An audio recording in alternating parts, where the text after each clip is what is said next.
अस्सलामुअलैकुम जी। क्या हाल है? उम्मीद करता हूँ सब ठीक ठाक खैर आफियत से होंगे।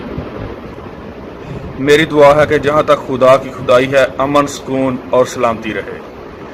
जी, आज का मेरा टॉपिक है मक्खियाँ, मच्छर, चीचड़, जुएँ, पिस्सू का तदराक। मौजूदा मौसम में मक्खियों, मच्छरों और चीचड़ों की अफजाइश नस्ल ज़्यादा होती है। ये ना सिर्फ जानवरों के तकलीफदा होते हैं और दूध गोश्त की पैदावार में कमी का बायस बनते हैं, बल्कि जानवरों में कई खतरनाक बीमारियां भी फैलाते हैं।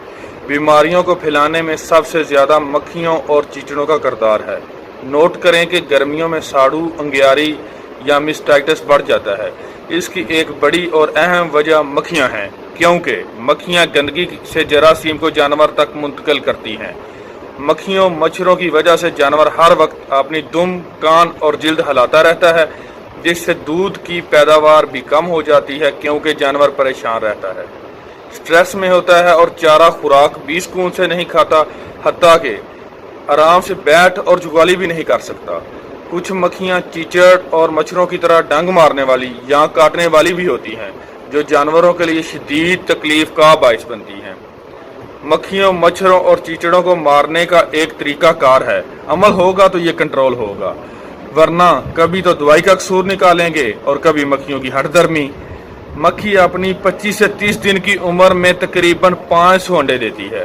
और गर्मियों के मौसम में अंडे से मक्खी बनने में 8 से 14 दिन लगते हैं। मक्खी अपने अंडे किसी न किसी गंदगी या गोबर के ढेर पर देती है। अगर ये चीज़ें आपके फार्म पर मौजूद हैं तो मक्खी की अफजाइश नस्ल होती रहेगी। अगर आप मक्खियों को कंट्रोल करना चाहते हैं तो इनके अंडे देने वाली जगहों को कम या ख़त्म करें। बालग मक्खी ने अपने तभी उम्र यानी 25 से 30 दिन के बाद मर ही जाना है। अगर आपने मक्खी के अंडों या लार्वे वाली जगह को कंट्रोल नहीं किया तो मक्खियां भी आपसे कंट्रोल नहीं होंगी। मक्खियों, मच्छरों और चीचड़ों को केमिकल के जरिए भी कंट्रोल किया जा सकता है।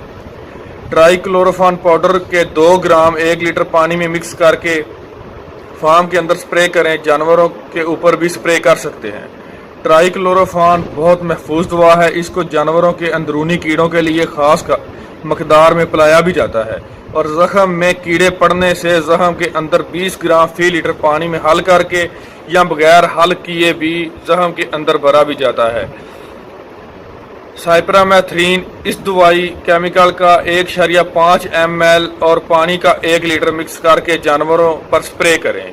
ये दवाई जितनी मकदार बताई गई है इसके मुताबिक इस्तेमाल करें तो जानवरों पर जहरीले असर नहीं रखती। जानवर को शेड से बाहर निकाल कर शेड में स्प्रे करें। छत पर, गोबर के ढेरों वगैरह पर भी अगर बाड़े या शेड में करना हो तो दवाई की मकदार 2-3 मिलीलीटर डालकर स्प्रे कर सकते हैं, लेकिन जानवर पर स्प्रे के लिए 1.5 मिलीलीटर मकदार रखें।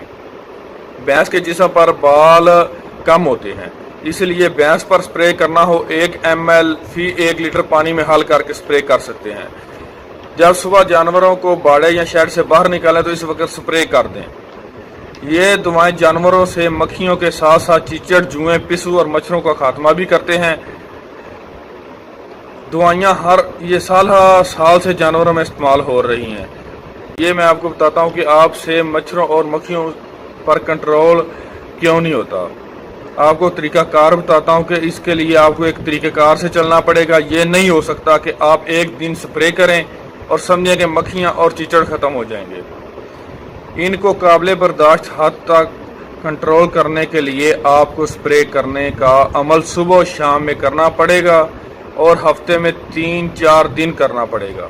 फिर हर 10-15 दिन बाद करते रहें, क्योंकि एक बालग मक्खी 500 के करीब अंडे देती है, जो 8 से 14 दिन में मक्खी बन जाती है। इनको कंट्रोल करने के अमल में खर्चा ज़्यादा नहीं आता, मेहनत ज़रूर है, लेकिन अगर एक भी जानवर ने आधा लीटर दूध कम कर दिया या गोश्त में कमी आ गई तो माशी नुकसान ज़्यादा हो। ये दवाइयाँ ज़राअत में भी इस्तेमाल होती हैं और हो सकता है इनसे आप वाकिफ़ भी हों, लेकिन जानवरों का इस्तेमाल के लिए इनमें केमिकल की मकदार कम होती है। जानवरों में साइपरामेथ्रिन 10% इस्तेमाल होती है, यानी 10% EC। साइपरामेथ्रिन का 1 ml 1 लीटर पानी में डालकर ही इस्तेमाल करना है। जब भी जानवरों के लिए दवाइयाँ खरीदें तो जानवरों के मेडिकल स्टोर से ही खरीदें। वो रिकमेंडेड होती हैं और उनमें केमिकल की मकदार इस हिसाब से रखी गई होती है। کیمیکل کنٹرول کے مختلف طریقے بھی ہیں، تو میں آپ کو وہ بھی بتاتا چلوں۔ اگر ہو سکتا ہے تو جانور کو نہلا لیں، تو اس کے بعد اس ٹینکی کو بھر لیں اور وہ مقدار 2 سے 3 کر لیں، 2 سے 3 گرام، تو پھر اس کو استعمال کریں۔ اور کان، اگلی اور پچھلی ٹانگوں پر چیچڑ زیادہ ہوتے ہیں، ان جگہوں پر اچھی طرح دوائی لگائیں۔ کوشش کریں اگر جسم پر زخم ہو تو دوائی زخم پر نہ لگے۔ جی بہت شکریہ، آپ کی دعاؤں کا طلبگار ہوں، چاہتے چاہیے آپ کی۔ والسلام، اللہ حافظ۔